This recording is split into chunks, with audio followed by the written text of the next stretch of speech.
When I was a little girl, my favorite cartoon was the Jetsons.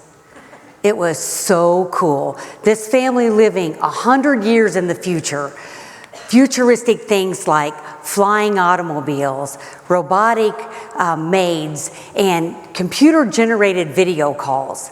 Totally unrealistic at that time, like the 1962 version of sci-fi.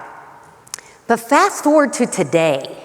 Today we have FaceTime, we have robotic surgery and next-gen drones, and these are all mainstream. We live in a really incredible time, full of innovation and growth, and we have not even come anywhere near the ability to reach our potential. There is so much more that we are capable of, that you are capable of. The opportunities out there are endless for you to put your mark on the world. Some of you have probably already thought about that. You know, I have a plan, I have a strategy, a playbook for what I'm going to do with my life. And you're starting to map that out. I know where I'm going to college, I know what classes I need to take, what relationships I need to build. I think maybe that I will do an internship or an externship, maybe domestic, maybe abroad. Maybe your plan is a multi-step plan. You are going to climb the corporate ladder or turn over multiple tech companies until you reach that pinnacle tech company that's the newest technology in the world. It doesn't matter. Whatever your plan is, whatever your strategy is, that is great. But let's make sure you haven't forgotten anything. Don't leave anything to chance. Have you thought about you? Have you thought about how this very complex machine is going to withstand that awesome journey you're getting ready to put it through? What's your plan for all the pressure, all the stress, the adrenaline, the cortisol, the long days and short nights? What about all the physical stress? Do you have a plan for how you're going to handle that?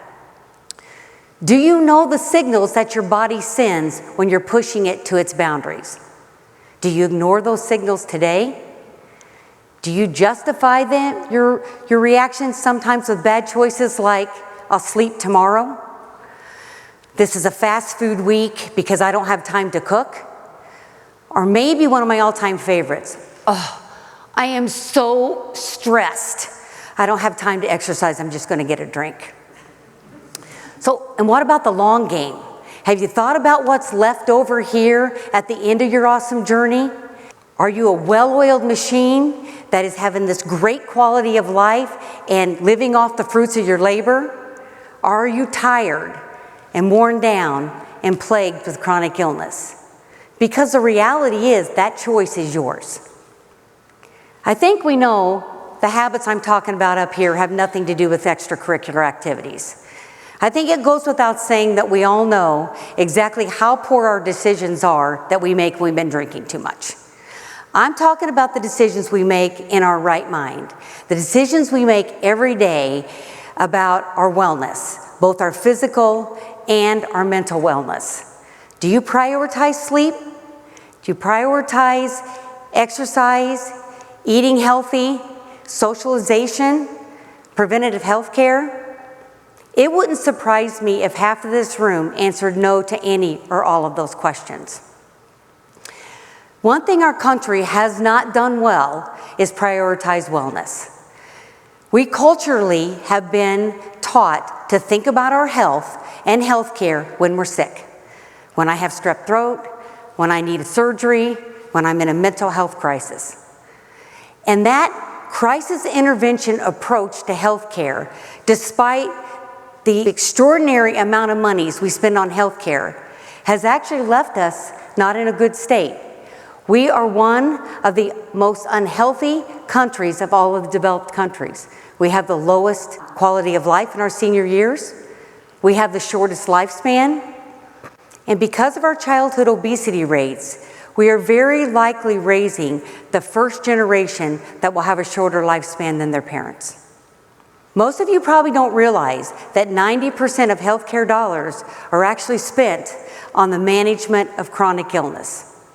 Now, this is not a talk about how much healthcare costs. I bring up this point only to say that we all spend our money on what's important to us. So it's actually really a good thing that our government prioritizes healthcare enough and is willing to devote all of those resources to it. But it's not the lack of resources. It's how and when we enter the healthcare system that is the problem. If we wait until we're symptomatic, till we have an illness, till we hurt or have a pain, we have waited too long, because in all of that amount of time before that symptom came, your body's had days, weeks, months, and sometimes even years to lay down the infrastructure inside that is going to set you on a journey for chronic illness for the rest of your life. And if you don't go looking for it, you will not find it. And it'll be too late when you do. The coronary artery disease and the hypertension that we treat symptomatically in patients' 50s and 60s when they're symptomatic started in that patient's late 20s or 30s. Many of the cancers that we diligently treat in stage 3 and 4 and try very hard to give the patient back a quality of life, we never speak in terms of cure. We speak in terms of 5-year survival. Very different than a cancer that is diagnosed in stage 1 or 2, sometimes as much as decades earlier, when we can really make a difference. Many of those cancers actually could have been picked up on preventative health screening with routine things like mammograms, Cologuards, and labs. And let's talk about the childhood obesity that goes unchecked through childhood into the teenage years and into the adult years, landing them with some of the worst chronic illnesses we deal with today: diabetes, cancer, stroke. And last but certainly not least, let's talk about mental illness, because that's something we like to hide under the rug in our country. But mental illness that goes unchecked in our society frequently ends up in social isolation and worse, suicide. The second most common cause of death in the 10 to 34-year-old age group is suicide. And yes, I said age 10. Now I know what some of you guys are thinking. Okay, Michelle, a lot of that is genetic stuff. And you might be right. But the reality is, it gets very difficult in medicine to separate what your genetics are and what your environment is. Because the reality is, the majority of us grew up around the same people in the same environment that our genetics came from. So here's my thoughts on that. You really can't do anything about your genetics except pick different parents. But there's a whole lot that you can do about your environmental impact. So my message to you is, the health choices that you make today decide the life that you live tomorrow. So your future self has some advice for you. Your future self says, hey, you need to prioritize sleep. It's important that you have good sleep patterns, like you go to bed about the same time every night, and you don't have screen time before you go to sleep. You need 8 hours of sleep every night. So those of you that binge sleep and think, I'm going to sleep 3 to 4 hours all week and then I'm going to catch up on the weekend, well, that never really works. Sleep deprivation is never caught up. Your future self is concerned about what you eat. Nutrition is important. What you fuel your body with is very important. A balanced diet should never take the back seat to convenience. We need to eat whole foods, lots of fruits and vegetables, plenty of protein for your age and for your size. But you also need to hydrate. Our body is mostly water. That's one of the things that we're really poor at, and that's why our body doesn't function as well. But if you hear nothing else I say tonight, you need to limit your processed foods. This very complex machine was never taught how to get rid of complex foods. So they deposit in our body in places we don't want it, like our coronary arteries, leading to heart attacks. Your future self also says, get off of the couch. It's time to get moving. You need to have regular cardiovascular exercise. It doesn't matter if you walk, if you run, if you bike, if you do yoga, but you need to get off of the couch. The other thing that you need to do is you need to combine that cardiovascular exercise with strength training. Nothing other than strength training will keep your muscles and your bones strong.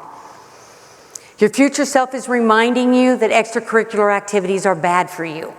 Smoking, vaping, alcohol, illicit drug use, constant screen time, all bad for you. No physical or mental advantage to any of that.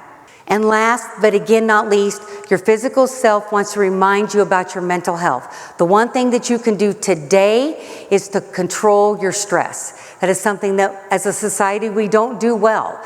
It's very important that you control your stress. The hormones that are released when we're under stress puts our body in a fight or flight response. We're constantly under attack. Especially long periods of time with stress, that chronic inflammation is very, very hard on your internal organs, all of them. Your future self does not want you to take your health for granted. I know you feel fine right now. Most of you are young and you feel invincible. And some of those bad choices that you're making right now don't appear to be doing anything bad to you. I mean, that might be an old person's problem. But I'm here to tell you that your poor choices do not disappear. They accumulate. But, spoiler alert, so do your good choices. So every walk, every good meal, every 8 hours of sleep, every time you reach out to somebody for help, that matters. So when you're planning your health journey, it's very important that you decide what you want for you. It's not about what I think you should do or what your parents want you to do. It's about what you want for your life because you are the one that are writing your own ending. Get out there, dream your dream. Do great things. Put your mark on this world and do it with just that much energy and joy. But as you're writing that playbook for your awesome journey, don't forget chapter 1. That's the one that's all about you. Thank you.